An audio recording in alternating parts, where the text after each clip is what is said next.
Welcome to the Glen Alex Show. Hello, world, and welcome back to the Glen Alex Show.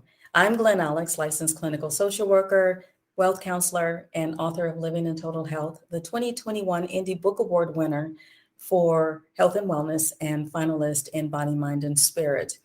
My life's work is about total health, and I am on a mission to help as many people as I can to be joyful, connected, confident, and complete. The life experience we call wealth, WELLTH, which is health plus other riches. I also believe that people living in total health, physically, mentally, emotionally, and spiritually, will right the world's wrongs and put an end to racism, sexism, ageism, elitism, homophobia, rape, and other forms of violence, and make the world a better place for all of us. That is my goal, and that is my path. And I hope you join me on this path to make the world a better place for all. On each episode of the Glen Alex Show, we focus on a different aspect of health because my work is about living in total health, and that includes the physical, mental, emotional, and spiritual. And so for this episode, we're going to focus on nutrition. And I'm really excited about this one because when I came across your profile, I was like, oh, yeah, I need to talk to her. I'm so glad to hear that. And I have to say, you're not alone. I get that a lot. Okay, good. You're in high demand. You're high demand. Everyone, please help me welcome Cassie Christopher to the Glen Alex Show. How are you doing today? I'm excellent and so, so glad to be here. I have to tell you that I wish that social workers ruled the world. So I'm excited to talk to you and get to keep learning from you in your podcast because the world would be a better place. That's for sure. Oh, well, thank you for saying that. And you're my campaign manager. That's right. That's right. Send me out. Oh my gosh. Okay, so tell everyone what you do exactly. Yeah, so I call myself a body positive registered dietitian. And I say that because oftentimes, you meet people and they'll say, what do you do? Right. And I say registered dietitian. And they immediately say something like, I love to juice, or don't look at my French fries. Like they immediately feel shame. And so I say, oh no, it's okay. Body positive, eat what you want. Food positive, maybe another way to say it. And what I do is I help women 45 and up heal from emotional eating so that they can stop feeling obsessed with food and their bodies and use that mental energy to rule the world. No, do what they want. That's what I'm passionate about. Oh my gosh, I love that body positive registered dietitian. Yeah. Because we have such negative, we're so self-critical. We are so very self-critical, and that actually psychologically imposes more damage on the metabolic processes than probably the food itself. Oh, I could not agree more. That self-criticism and the impact on your stress cycle and, eventually your body and even, stress impacts even like your blood vessels, right? Like it really has, like you say, this whole overarching effect. And interestingly, I talk about emotional eating. It's so interesting you bring up self-criticism because that's one of the primary things I work on with my clients. You think it would be about food, but often it comes down to the way that they are talking to themselves because what emotional eating is, a definition for you is eating to comfort or soothe. So rather than for physical nourishment or meeting energy needs or what have you, and on its own, it's fine, right? Like you the sitcom breakup and then tub of ice cream with your girlfriends, whatever, right? Occasionally, not a big deal. But it becomes a problem when this becomes the way that you deal with hard things and good things in your life. And so the women I work with use food to numb or avoid their emotions. And self criticism certainly can play a big role in that. Absolutely. And self-criticism can also trigger negative or unpleasant emotional experiences. So I thank you for doing this work because the world needs you. I Well, appreciate that. Nancy. I take that affirmation. Thank you. You're welcome. So what is it about women 45 and over? Why that particular demographic? Yes. So if people are watching the video of me, I often get the question, how old are you? Right? Because I work with women peri and postmenopause, and I myself am pre-menopausal. So the cat's out of the bag. Sorry to hear Um, that. yes, yes, exactly. Um, but I love this population because not only, I mean, when I was working kind of generally as a dietitian and just working with any old person who came to me, um, and when I say any old, I'm not talking about age. That was weird. That was weird. I apologize. It's Uh, all good. any person who came to me, I found that I really had a heart for and loved and got the best results for women 45 and up. Like they were just my favorite people to talk to. And then Okay. learning about menopause and how that impacts women in their life, their transitions, the hormones, all of these things, and realizing that that's such an underserved population. You know, oftentimes women go to doctors at that point in their life and hear like, it's just normal, or whatever, keep going. We have nothing to do for you. We have nothing to say for you. But I felt like I can help. And so that's where my passion lies. Okay, that's really interesting when you speak about women 45 and over being underserved. Because I think about these athletes, female athletes who are winning Olympic gold medals after age 40. I do think you're right, though, that population tends to be dismissed when it comes to medical things. Oh, it's just hormones, or it's just that time of life. You have empty nest. So I think the one-on-one personal care you give them, no wonder you have the best success with that group. Well, thank you. Yeah.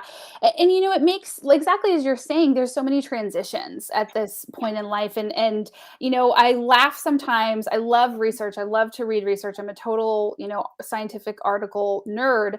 And I laugh when I come across these studies where it's like, well, duh. My favorite is the ones where we see that stress eating is a thing. Like, okay, yeah, I'm so glad, that we can see when people have high levels of cortisol that they, that they end up eating. Yes, stress eating is a thing. That's very well established.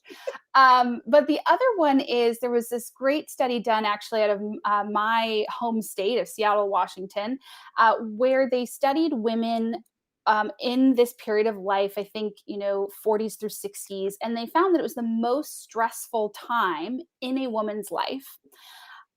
And you come to think of adult children, aging parents, more responsibility at work, maybe life transitions, maybe retirement, which everyone always thinks is going to be bliss. And for many women, it ends up being actually very stressful and a difficult season. And so just recognizing that there may be more stressors in this time period. And of course, if then you're using food to avoid or numb your feelings, then that can lead to more emotional eating as well. Yeah, because it tastes so good. Well, that's right. And, sometimes I hear from people and they're like, I just like food. Okay. Like, I just like food. There's nothing you can do for me. I just like food. And actually, there is something I can do for you if you're that person, because liking food is wonderful. But what can happen when you're, I mean, I don't know how to describe it other than maybe not living your best life, or, you're not dealing with your emotions and your desires. So not just negative emotions, but positive ones too. Okay. Thinking about what is it that you want in life? What's going to make you feel good? How can you attain that? And I think a lot of women are living under what the philosopher Kate Mann calls human giver syndrome, where they are kind of laying down their desires and self-care in order to care for other people and help them achieve their dreams and desires. And of course there's some nobility to that, right? Like, it's a Right. beautiful thing to serve other people. Many of us enjoy that. And yet, it can lead women to not being able to do things they like or get their self-care or go after their desires. And so then they use food to receive that pleasure, because food is pleasurable. Yeah. I have digestive conditions, so I can't do the normal pastry, Yeah. flour-based foods. Yeah. Um, I do like dark chocolate. I tend to overindulge in raw cashews and raw almonds, Yeah. um, because they taste so good. They do, they do. Although some fun research you might like to know about is recently, and Google this when we get off, they found that whole nuts, like a whole almond or a whole cashew, actually has less calories than was originally thought because a lot of it goes undigested. So maybe less of an impact than you initially thought. Well, totally calorie-wise, thank you. That just gives Yeah, me permission to eat more. I'm all about that. What Well, I want, go for it. no, go ahead. I was going to say, I want to say something. It's interesting you bring up, having a digestive condition, certain foods are off limits. And most of the women I work with have been on decades worth of diets, all the various kinds throughout their life as a way to try to control eating. And what ends up happening is that feeling of restriction, that feeling of deprivation actually leads to getting more pleasure and feeling more reward from food when you actually eat it. So, feeling deprived, feeling restricted can increase your motivation, which again, we kind of knew that already, but the research supports it. It can increase your motivation to go after those foods that feel off limits. And that's why a lot of women have ended up in this cycle of kind of restriction and deprivation with maybe some dieting to binging, indulgence, and just back and forth over a lifetime rather than making, say, steady progress. Okay. So in your experience, have you are you aware of any of the fad dieting, the frequent dieting leading to digestive conditions? So I'm not sure about that Mhm. actually. I'm not sure about research that say that would lead to digestive conditions. But certainly there is some research to suggest that yo-yo dieting or weight cycling may end up, for some people, not all, but for some people, it ends up in gaining more weight, than you ever lost, and more belly fat, more of that abdominal fat, which can be, metabolically active, and also is an issue for women in the peri and postmenopausal years. And so there's uh, oftentimes I like to explain this to people because they often feel like with eating's out of control, which is how many people who emotionally eat feel. They say, "Oh, I'm in front of the kitchen cupboard," or "I'm at the drive-through, and like I almost don't even know how I got here. Like I do, but I don't." And if that's you, it's emotional eating, and you're just so you know, and, there is hope, but the hope is not to go on a diet and feel restricted and put yourself under this, kind of thinking like under a heavy thumb, but that's not the right metaphor. There's a better metaphor here of rules. Okay. Oh, and I'm glad you mentioned, ended up in the drive-through, not really knowing how you got there, because that talks about mindlessness. Mhm. That's being unaware of what you're experiencing at any given moment, and that takes away our choicefulness. You know It what I doesn't want take to away responsibility, but it takes away our choices in the moment. Yeah, yeah. And what I want to say about that is, you know, oftentimes what I see happening with the idea of mindfulness, the opposite of mindlessness in culture, is it can feel shaming when it's like, how did I get here? And you don't really know. And then you feel ashamed. And women are telling me I'm crying into my French fries, right? Like it can feel like, what is wrong with me? And yet, it's important to understand that that mindlessness happens as a coping technique. It doesn't feel safe to feel, or maybe you have a history of trauma that you need to kind of work out in yourself and your body. And so that can make it so that it doesn't feel safe to be fully alert and aware of, how you got there. So I just want to say that if someone is struggling with that, there is hope. And I would really encourage this person, this hypothetical person, we'll call her Nancy. I would encourage her to think about what if I believed that everything I was doing was me doing the best I can do in the moment. Mhm. There's this parenting philosophy out there, and I have a toddler.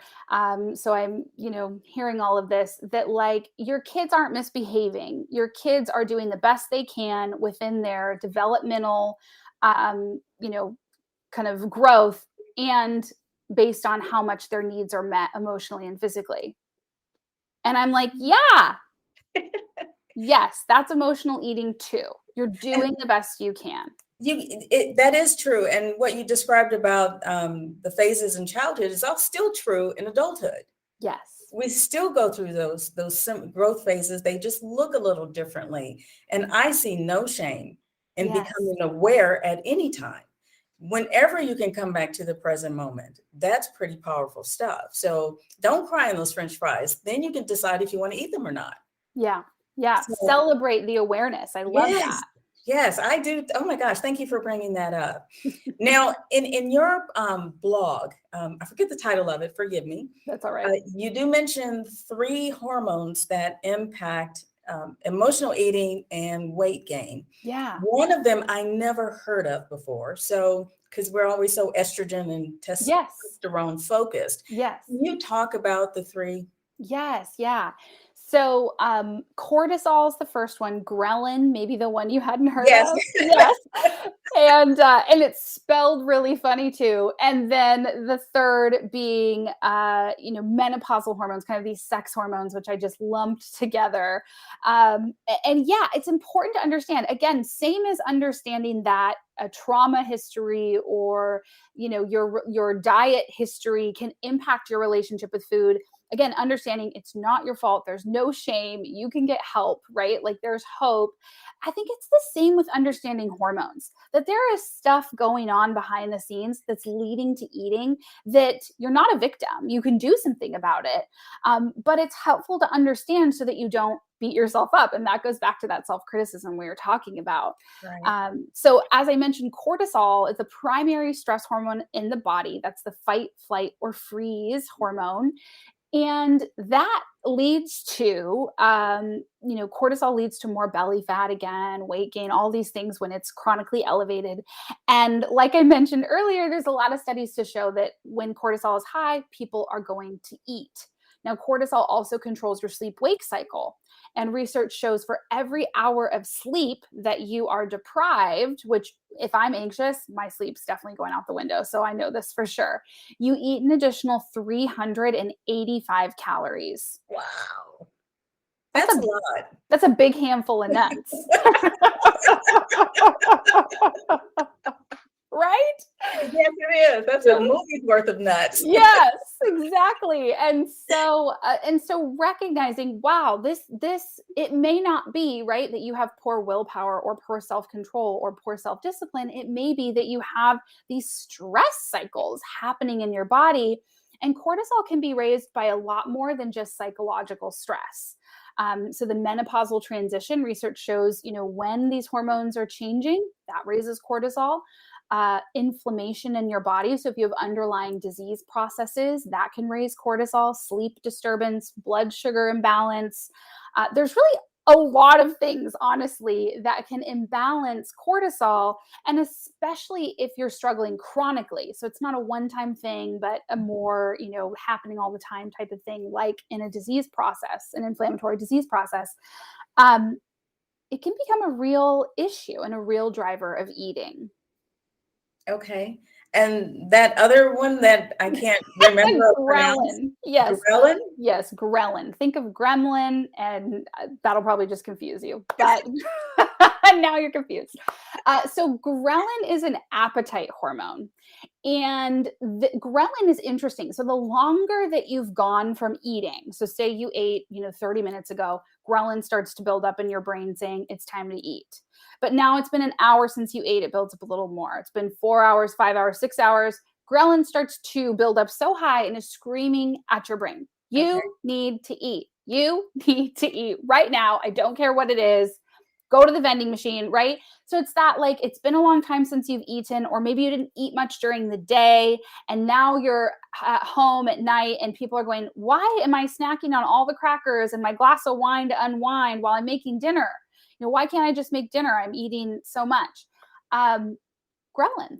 And so the answer to that, and actually this helps with cortisol balancing too, is to eat regularly throughout the day. And I know that's so hard. I just had a client who said, she was a little embarrassed. She goes, I haven't been eating very regularly, but I finally set a timer.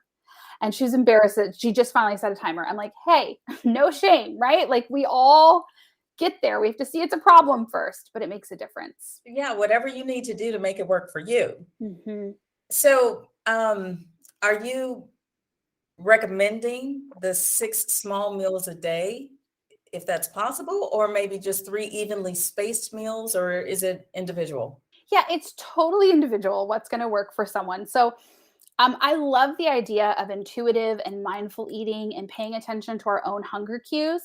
And yet, for the women I work with, that's not an accessible starting point because usually they've been ignoring their hunger cues for so long that they're Okay. just not really there, or they don't know how to listen to them. And so I like to start people off on eating, making sure they're getting some protein and fiber about every 4 hours throughout the day, and to start to see, how does that feel? Oftentimes, especially for those who emotionally eat at night, so after dinner, that simple routine can help balance blood sugar, calm down the cortisol, keeps ghrelin at bay. And they find that like 50 to 75, sometimes 90% of their nighttime cravings are gone from that one simple routine. Okay. And that is extra fiber and protein. Yeah, just making sure, not even extra, just making sure you're getting some Okay. regularly throughout the day. Where if you might have been someone who skipped lunch, or really tiny little crackers or cookie for breakfast, and then didn't eat until 3, like eating regularly can have such a big difference for those emotional eaters. Okay. Interesting. Um, so with emotional eating and the cortisol thing, um, stress is coming. The holidays are coming. Yeah. And there's pressure from family to retail pressure, it's just all coming. So how do you recommend people cope with emotional eating during that time? Yeah.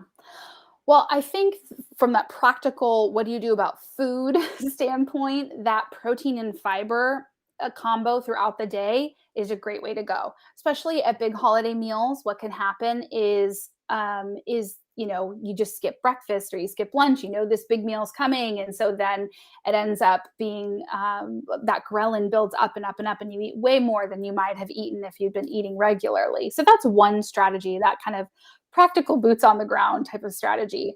But Okay. from a how do you care for yourself well strategy, I encourage people, and this is what I do in my own life, to think about what is it that you want out of this time. Again, noticing what your desires are and going after them is part of how you heal emotional eating. So what is it that you want for your, Thanksgiving, Christmas, whatever it may be? What's important to you, what's not important to you. And once you've defined that for yourself, and it's the same with what are you going to eat on the table? Like, what is it that you actually like? Do you like green bean casserole? I don't feel sorry to miss that, right? Yes. I don't know who does, but it always shows up, right? And it seems to be gone at the Like end of the meal. cake. Yeah, exactly.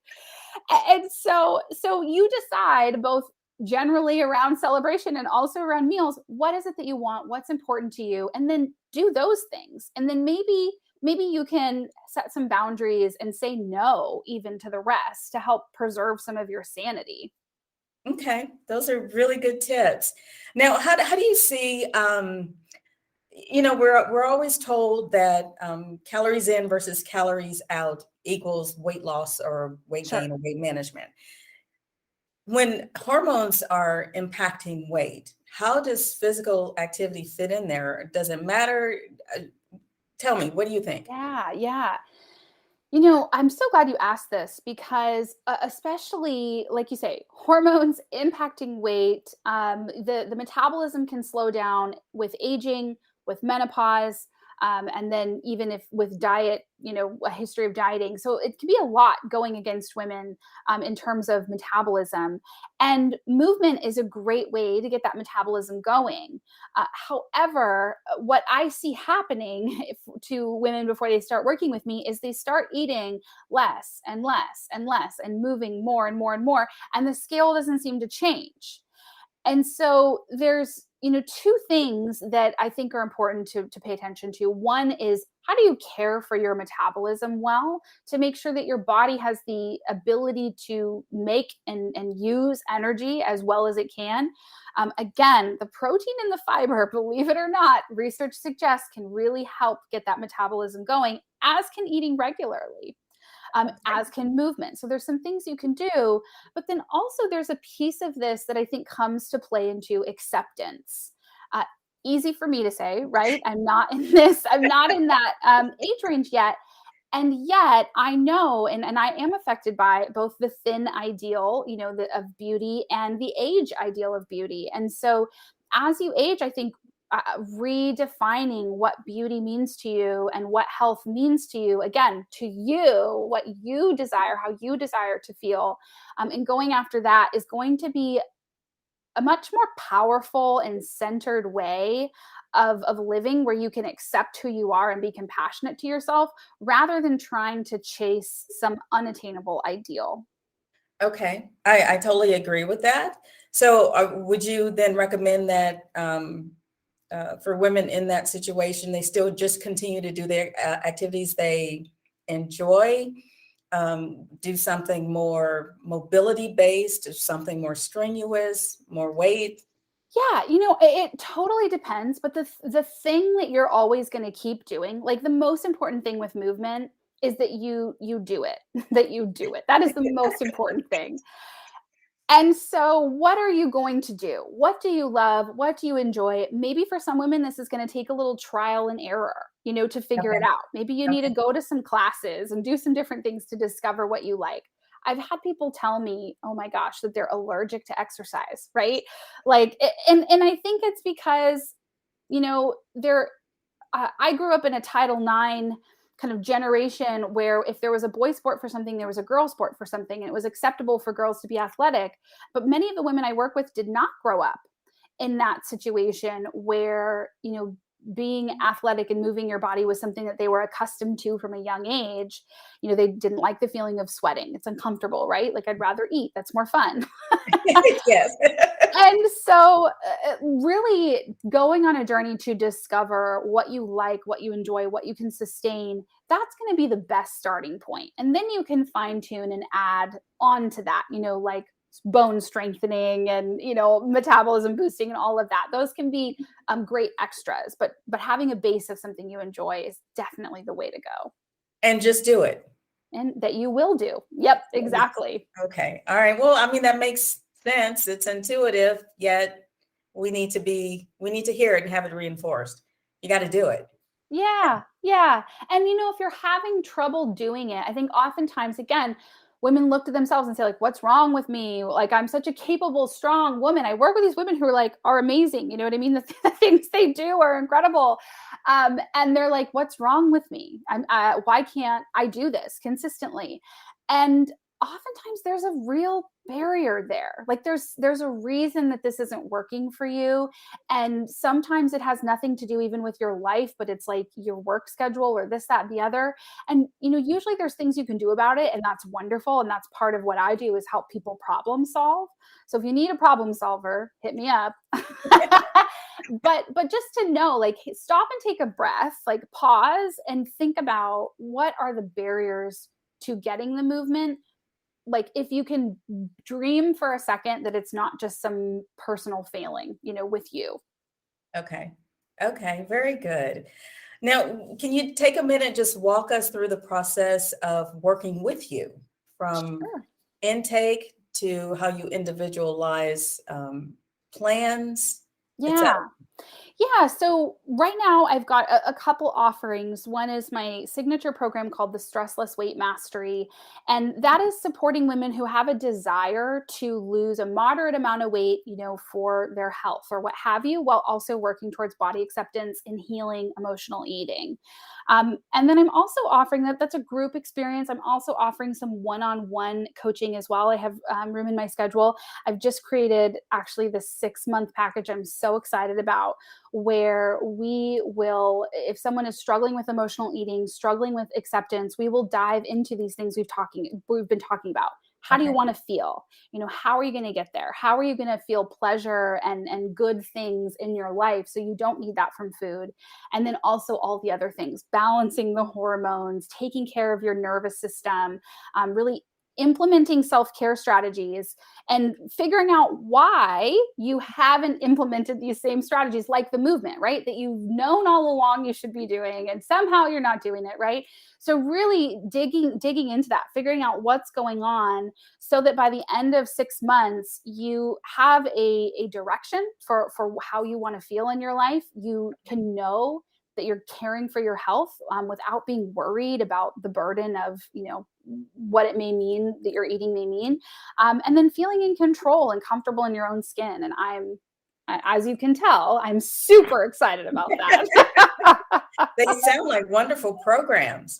Thank you. Yeah. So how do you incorporate, and I'm just making an assumption here that you incorporate labs in your work with your clients.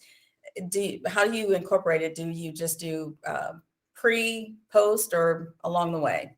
Yeah, so I actually don't use laboratory data in my work with Okay. my clients that I'm ordering. As a registered dietitian, I can't necessarily order lab data in every state, but oftentimes taking what someone is doing with their doctor. So the women I work with, oftentimes like maybe they have psoriatic arthritis and type 1 diabetes and, want to be mobile to be able to walk around a college campus with their daughter in a couple years kind of thing. And so we're able to actually positively influence those labs. I'm always getting these text messages, oh, my blood sugar is better than it's ever been, and all these things. But I'm just not measuring them. But I am qualified to help you with them and talk about them. Okay. Okay. I'm a proponent of getting annual labs. I get my labs Mhm. done every year when I get a physical, because I want to know what's happening on the inside of my body. I know what it looks like on the outside and how it functions, but I still want to know what's going on the inside. So I think the metabolic panel, the renal panel, the thyroid panel, those are real important to know about this weight management stuff too. Definitely. Yeah. And oftentimes as I'm working with folks, if we come across, they're not getting the results they want, something's happening. It's like, all right, you need to go get these labs done. And that's such a great reminder. It's also important to know that if you live in a larger body, there is, research shows, a bias, a medical bias against people who live in a larger body. And so sometimes it feels unsafe for these people to go to the doctor because their doctor gets so focused and fixated on their weight. Right. And that's the only recommendation they'll make, or they'll feel judged or shamed. And so I want people to know, if that's you, find a different doctor. Mhm. Like, there are people out there who will support you. Some words you might look for if you don't want your doctor to talk to you about weight loss are things like weight neutral or health at every size. Those are words you can kind of look for in bios. If you Google health at every size practitioners, you can find even a database for people who practice from that weight neutral approach. So I want to say that, yes, these labs are so important. And again, if you're feeling uncomfortable going to the doctor, that's something that working with someone like me, or someone who you feel safe with, can help you feel empowered to have the conversations you need to have, and also say, no, thank you. Please do not talk about my weight anymore. That's enough.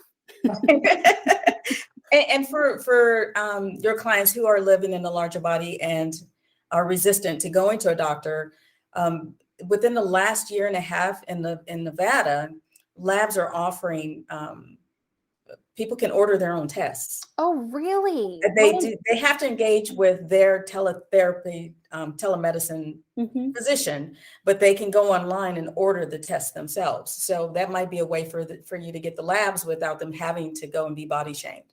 Yeah, wow, that's powerful. I want Yes, everyone to hear that. yes. Google around your area or just move to Nevada, I think is what I'm hearing. Yeah, we need it. Oh my gosh, this is amazing stuff. Thank you so much for educating me and helping others understand a little more about their bodies, particularly women over 45 and over. So, how can someone reach out to you if they have a question, they want to participate in one of your programs? Yeah, you can find me on Instagram or Facebook at Cassie Christopher RD. I do have a free guide, and if you're watching on video, you're going to see me look away because I just named it. It's a new one for everyone. I'm so excited, and I don't know the full name yet. It's You're Done Dieting, but Still Want to Heal Emotional Eating, a roadmap to achieve peace and freedom with food and feel comfortable in your own skin for women over 45 who've tried it all. A mouthful. That's a lot to remember. I may need to shorten it, but I just felt like it was all so good. And you can get that at cassiechristopher.net/free. You can get that free guide. And that's a great way to find out more about, you get, free advice from me. And then you can find out more about how I can help you. Okay, amazing. Everyone, please reach out to Cassie with your questions to get her free guide. And so we can all live in better health. Thank you. Thank you so much for your time. I really appreciate this. I appreciate you. I appreciate your work. And I seriously have learned some things today. Good.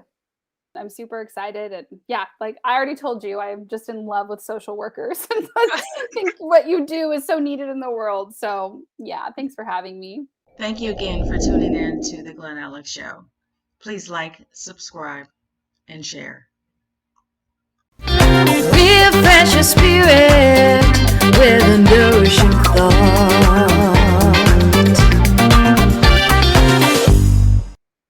Please allow me to leave you with this nourishing thought.